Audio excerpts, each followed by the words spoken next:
Today I'm going to show you how to set up a dropshipping store with Framer step by step in a way that's simple, fast, and beginner friendly. If you want to launch a clean looking store without getting stuck in complicated design tools, this is a great place to start. By the end of this video, you'll know how to open the Framer dashboard, find the right dropshipping template, replace the demo content with your own, and get your store ready to preview and publish. If this tutorial helps you, make sure to hit the like button and subscribe for more easy software guides just like this one. Alright, let's jump right in. The first thing you want to do is open your Framer dashboard. Once you're inside Framer, look for the option to create a new project. This is where your store setup begins. Click New Project to start with a fresh workspace, and from there you'll be able to choose a template that fits your dropshipping brand. After the project opens, go to the bottom left corner and click All Templates. This will bring up Framer's full template library, which is exactly what we need because we want to find a store layout that already looks professional and saves time.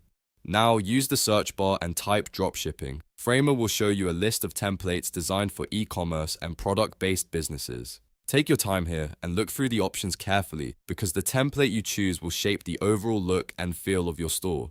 Pick the one you like best based on the design, layout, sections, and how well it matches the type of products you plan to sell. Once you've selected a template, Framer will load it into your project. This is where the real customization starts. Now you need to replace the sample content with your own website content.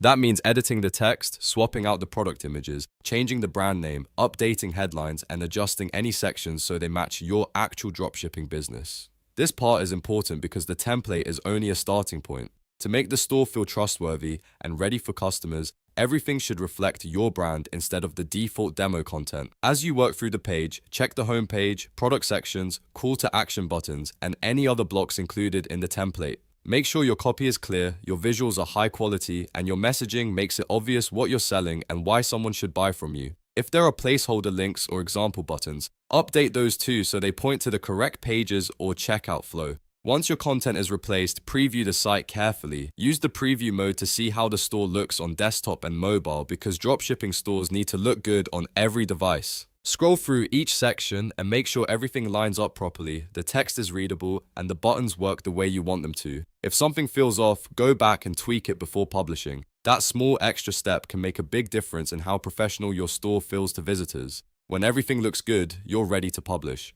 Click the Publish option in Framer and follow the prompts to make your store live. At this point, your dropshipping store is officially set up and ready to share with customers. You've built the foundation, chosen a template, customized the content, and taken the final step to get your site online. If you found this useful, don't forget to like the video, subscribe to the channel, and turn on notifications so you don't miss the next tutorial. Thanks for watching, and I'll see you in the next one.